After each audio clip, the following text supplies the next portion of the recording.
El desarrollo de la geometría analítica por Descartes. Aquí vamos a ver el índice donde podemos verificar o hablar de lo que vamos a hablar en la presentación, que es la introducción.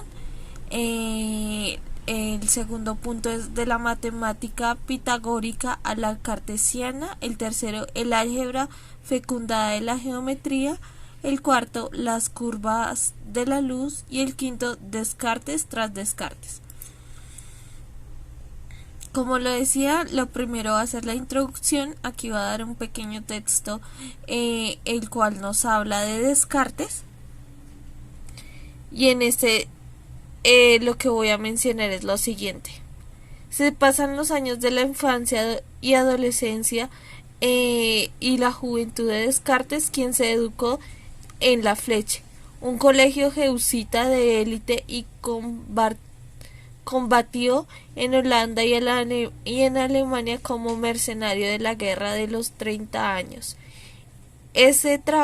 Ese trabajo dio su respuesta a un problema primordial de la época, como era el de la creación de una escala musical. Estos estudios tan prácticos condujeron a Descartes a sentar las bases de su filosofía tal como quedaron establecidas en su célebre discurso del método, del hecho de que fuese el pensamiento y no Dios lo que ocupa el papel central del discurso filosófico. Causó a Descartes algunos problemas morales y políticos que lo condujeron a una especie de auxilio voluntario en Yolanda, donde pudo trabajar con mayor libertad.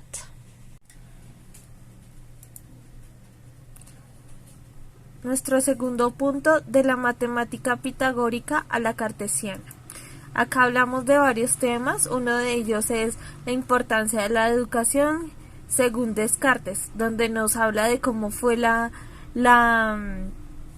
educación en el colegio donde estuvo, de los jesuitas y demás. Esto es como lo más importante, lo que señalamos acá es lo más importante que él vivió allá en su colegio y demás sobre la educación. También hablamos de un método precursor que utilizó él, el método crítico literario de Adrien Bayet. En su biografía de Descartes, publicada en 1691, describe que los compañeros de clase del futuro filósofo hace referencia al método sisteático que utilizaba en sus invenciones en los debates primeros que obtuvo pues como tal Descartes. Formulaba algunas cuestiones para dejar claras las definiciones de los términos necesarios y también trataba de averiguar qué entendían los asistentes sobre alguna de las ideas de las clases magistrales que tenían. Una de las frases célebres es esta, que dice: gustaba sobre todo de las matemáticas por la certeza y evidencia que poseen sus razones, pero aún no advertían cuál era su verdadero uso. Esto hablando de las matemáticas como tal. Ya vamos con otro tema que es bastante importante que vemos en este segundo paso, y estos son los números sonoros. Acá es como Descartes nos enseña cómo se pueden tocar la guitarra y también el piano, que vamos a ver a continuación, según los números, con la octava musical. Los pitagóricos hicieron famosos el instrumento llamado monocordio, compuesto de una sola cuerda y dos tablas, una grande y una más pequeña que se iba moviendo por la grande. Observaron que el movimiento de la tabla pequeña y por tanto hacía más o menos larga la secuencia. Esto lo hicieron también con la guitarra y así validaron Como les iba diciendo, por la parte también del piano, esto se llama las consonancias y disonancias. De ahí que partieron de una perspectiva clásica. Las tensiones producidas por la disonancia tenga que acabar resolviéndose o relajándose en consonancia. Esto no significa que una música sea más placentera cuando más se evidencia las disonancias. De hecho, de la música surge el juego entre consonancias y disonancias de la tensión y la relajación que produce y combina con aspectos dinámicos, rítmicos y tímbricos y culturales. También en este tema habla como tal de toda la mecánica y la dinamización de la geometría. Aquí ya nos metemos más con la geometría, en lo cual vemos como tal la geometría tradicional, y también hablamos como de la cuadratura de un círculo, el mesolabio cartesiano, la duplicidad del cubo, el compás para dividir ángulos y demás. Acá hablamos un poco como tal de la geometría y ya.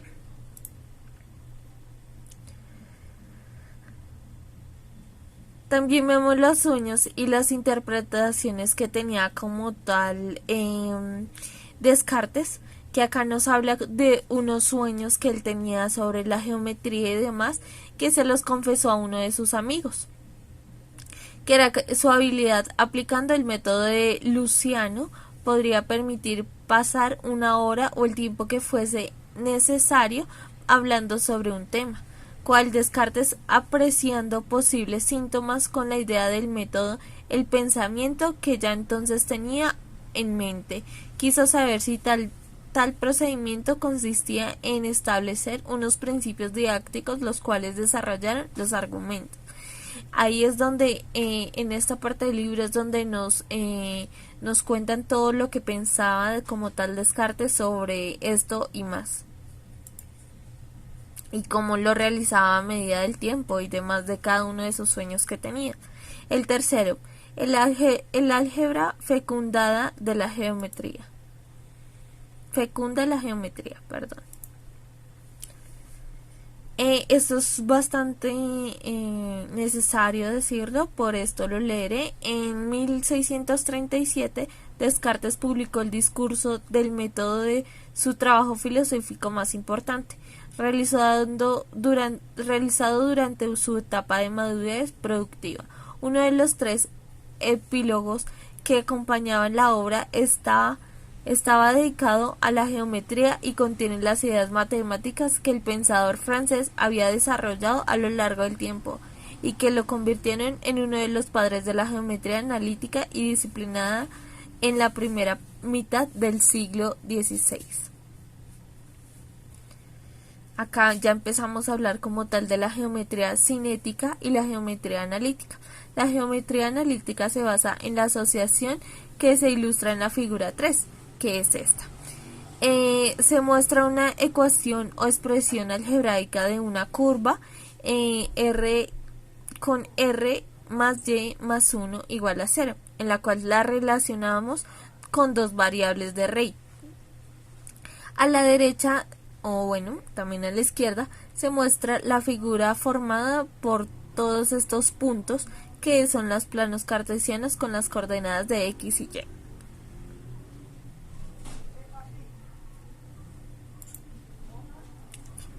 También vemos la nueva geometría de René Descartes, que ahí ya él impuso lo que pensaba sobre la geometría y demás. El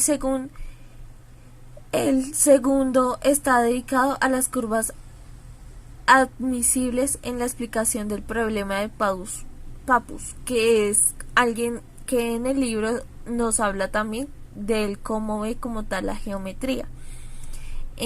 También que nos enseñan sobre esta figura y demás. Esto también, ahí también tratan como de acerca de las ecuaciones cúbicas, de la regla para reducir el grado de una ecuación de la trisección del ángulo y del método cuya resolución requiere de curvas de grado no superiores a 6.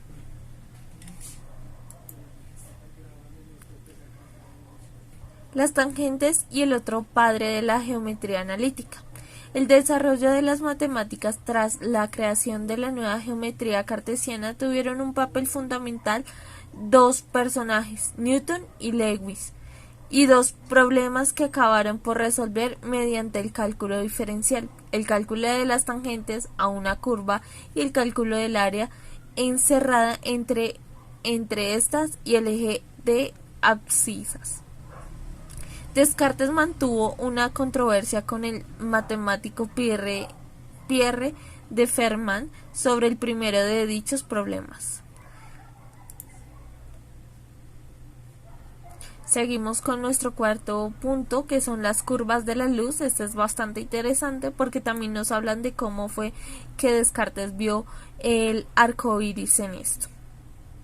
Bueno, el autor del discurso del método mostró un gran interés por los fenómenos lumínicos que le impuso a realizar algunas de sus aportaciones científicas más importantes, la ley de la refracción de la luz y el estudio de la formación del arco iris. El filósofo elaboró interpretaciones matemáticas de los fenómenos naturales que se revelaron en el gran valor para los sucesos. Acá también vemos un punto bastante importante, que es la reflexión y refracción de la luz. Acá como tal lo explicamos, cómo es que él ve a través de esto la luz y demás, de la imagen además. Acá es como exactamente Descartes da la explicación del arco iris, cómo cada color va a cada longitud de cada onda, y él indicó acá la refracción como tal del color.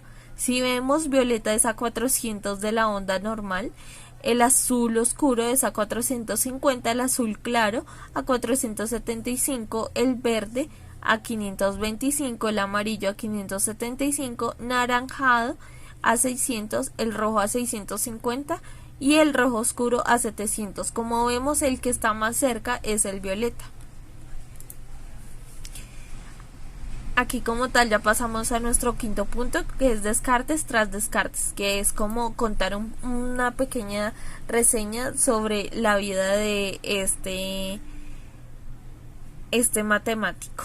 René Descartes falleció el 11 de febrero de 1650 en Estocolmo, a donde se había trasladado en busca de un ambiente que le permitiera desarrollar su trabajo con mayor tranquilidad.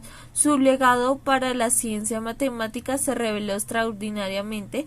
El autor francés contribuyó de manera decisiva a la gestación de la geometría analítica y edificó un método de aproximación a la realidad que le ejerció una gran influencia en el pensamiento científico de centurias y posteriores. Esto es como lo más importante que él dejó remarcado para la matemática como tal. Y aquí ya terminaríamos como tal nuestra presentación. Muchas gracias.